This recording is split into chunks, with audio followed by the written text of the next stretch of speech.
सभी श्रोताओं को जय श्री कृष्ण। ज्ञानेश्वर जी महाराज गीता तत्व के महत्व को श्रोताओं को समझा रहे हैं। गीता तत्व की अपारता जो है, गीता तत्व की दुष्करता जो है समझाने में, उसको श्रोताओं को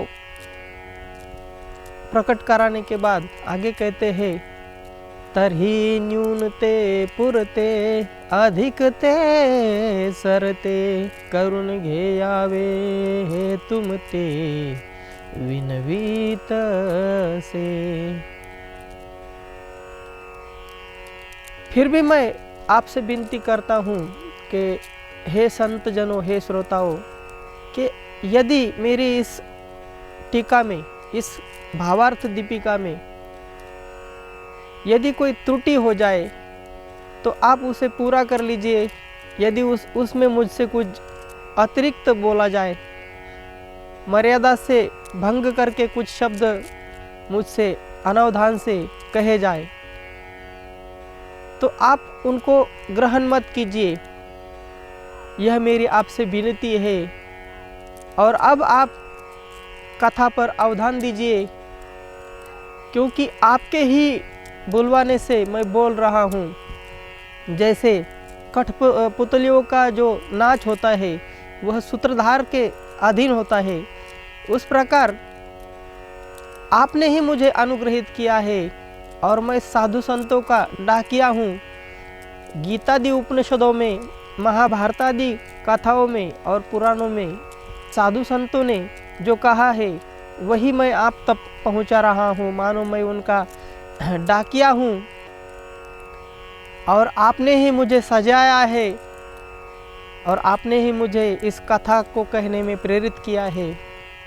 तो इस प्रकार जब ज्ञानेश्वर जी महाराज ने कुछ ज़्यादा ही विनय प्रकट किया, तो उनके गुरुजी निवृत्तिनाथ जी महाराज कहते हैं कि ठीक है, अभी ज्ञानदेव, अभी ये सब बातें कहने की तुम्हें कोई आवश्यकता नहीं है। तब श्री गुरु भनति राही, तुझे बोलावे न लगे काही, ये कुछ कहने की आवश्यकता नहीं है। और अब तू ग्रंथ का निरूपण करने में शीघ्र ही शुरुआत कर हे ज्ञानदेव। इस प्रकार जब गुरुजी ने आदेश किया तो ज्ञानेश्वर जी महाराज कहते हैं, या बोला निवृत्ति दासु। इस प्रकार कहने पर मैं निवृत्ति का दास पाउनी परम उल्लासु, मुझे परम उल्लास हुआ। और ज्ञानदेव जी कहते हैं, मने परियेसा मना अवकाशु देउनिया, अपने मन को एकाग्र करके, अपने मन को स्थिर चित्त करके अब आप सुनिए। और अब से ज्ञानेश्वर जी महाराज जो है श्रोताओं को गीता रूपी अमृत जो है वो परोसने की तैयारी करते हैं। धृतराष्ट्र उवाच धर्म क्षेत्रे कुरुक्षेत्रे समवेतायुत्सवः मामका पांडवाश्चैव किम अकुर्वत संजय। धृतराष्ट्र जो है कौरवों के पिता, वो संजय जी से कहते हैं कि धर्म रूपी क्षेत्र जो है, जो कर्म रूपी क्षेत्र है, उसमें मेरे और पांडु के पुत्रों ने क्या किया। धर्मालय जय म्हणिजे तेथ पांडव आणि माझे, गेरे असती व्याजे झुंजाचेनी। कुरुक्षेत्र में मेरे और पांडु के पुत्र जो युद्ध करने गए हैं, तरी तिही येतुला अवसरी, उन्होंने इस अवसर में क्या क्या कर रहे हैं, वो इस अवसर में परस्पर में क्या कर रहे हैं, वह शीघ्र ही हे संजय तुम मुझे बताओ। ऐसी आज्ञा धृतराष्ट्र महाराज ने संजय को की है। तो संजय जी कहते हैं, संजय उवाच दृष्ट्वा तु पांडवानीकं व्यूढ़म दुर्योधनस्तदा आचार्यम उपसंगम्य राजा वचनं ब्रवीत्। राजोवाच पश्येतां पाण्डुपुत्राणां पश्येतां पाण्डुपुत्राणाम् आचार्यं महतीं च मुं व्यूढां द्रुपदपुत्रेण तव शिष्येन धीमता। ज्ञानेश्वर जी महाराज कहते हैं कि उस समय संजय जी कहते हैं, तिये वेळी तो संजय बोले, म्हणे पांडव सैन्य उचलले, जैसे महाप्रलयी पसरले कृतांत मुख। जैसे प्रलय के समय महाकाल जो है अपना मुख फैलाकर सभी सृष्टि को खाने के लिए या फिर सृष्टि के अंत के लिए अपना मुख फैलाता है, उसी प्रकार पांडवों ने सैन्य ने जो है उठाव युद्ध भूमि पर किया है। और उस प्रकार घनदाट जो है सैन्य, मानो घनदाट जंगल जो होता है उस प्रकार से वह मानो कालकूट प्रकार का विष जो है वह निकल रहा है। अब उसे कौन पचा सकता है या फिर उसके सामने कौन जा सकता है? किस में इतना धैर्य है? ना तरी वडवानलू साधु कला, प्रलयवाते पोखला, सागर शोषोनी उधवला अंबरासी।